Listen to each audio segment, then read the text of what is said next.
Animal Crossing, jeu de simulation de vie développé par Nintendo, édité au Japon pour la Nintendo 64 et bla bla bla.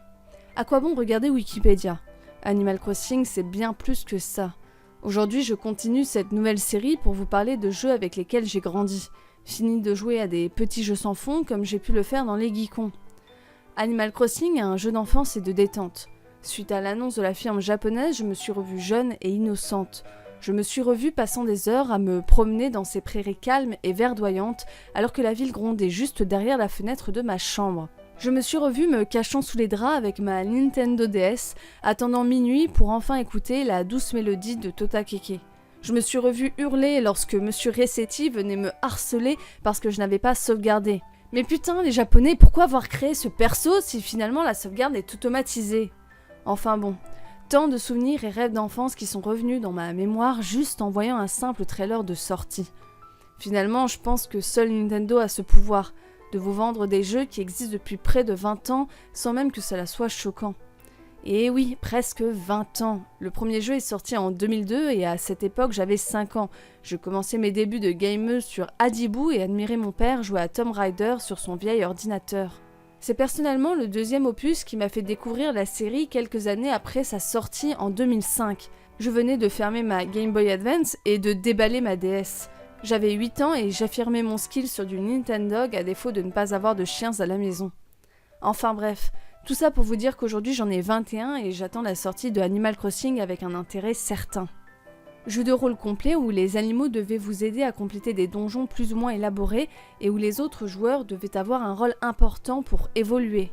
Finalement, pour des questions économiques, le premier jeu sortira dans l'indifférence la plus totale au Japon sur une plateforme en total abandon.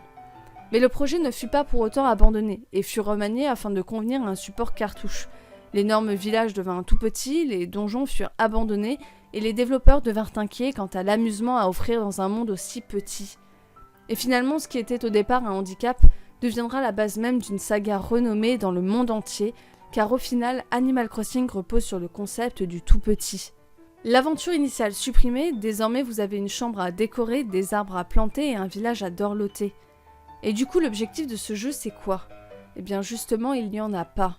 Dans Animal Crossing, il n'y a rien d'autre à faire que de flâner au gré des heures et du temps. Un jeu sans début et sans fin, un jeu qui finalement peut se passer de vous. Une belle illustration de la vie. Et si finalement l'objectif du jeu c'était ça, ne rien faire, juste profiter de la nature en contrastant le tout avec notre vie citadine un peu trop active.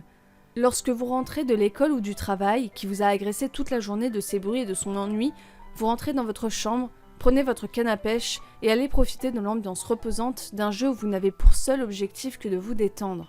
Et si le but du jeu c'était de ne rien faire et de prendre le temps ?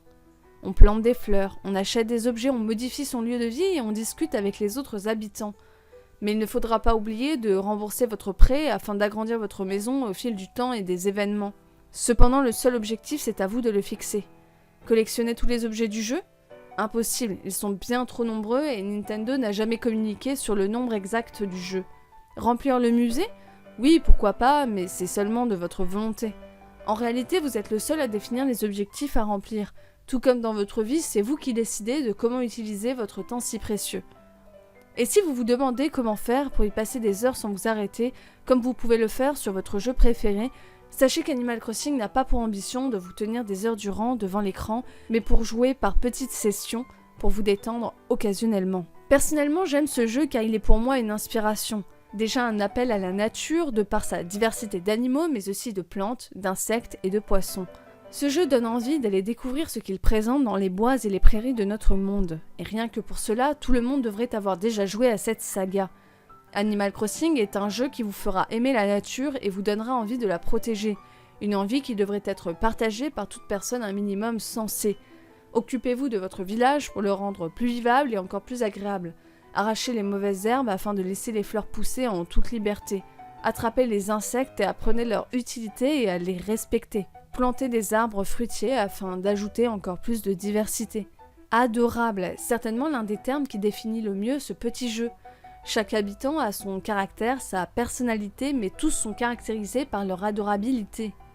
Gentillesse et bonne humeur, amitié et parfois même coup de cœur, Ce monde est rempli d'ondes positives apaisantes qui sauront vous faire passer des moments agréables même dans la pire des situations. Mais ce jeu a bien évidemment des défauts. Certains le trouveront redondant avec des dialogues ennuyants, d'autres ne verront même pas l'intérêt de le lancer. Les nombreux événements seront pour certains agaçants et paraîtront être un moyen pour prolonger la durée de vie d'un jeu totalement vide. Finalement, si la réussite de Animal Crossing est un mystère pour beaucoup, si le jeu a réussi à nous faire aimer ne rien faire, c'est pour moi simplement parce que le jeu nous offre la possibilité de vivre paisiblement, en contraste avec la vie d'aujourd'hui qui ne laisse plus le temps de rien et qui est surchargée d'objectifs quotidiens.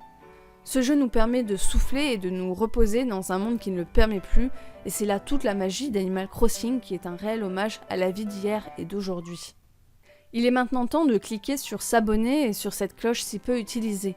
Tu peux aussi commenter, partager ou encore regarder une publicité sur ton Utip préféré. Le mien quoi.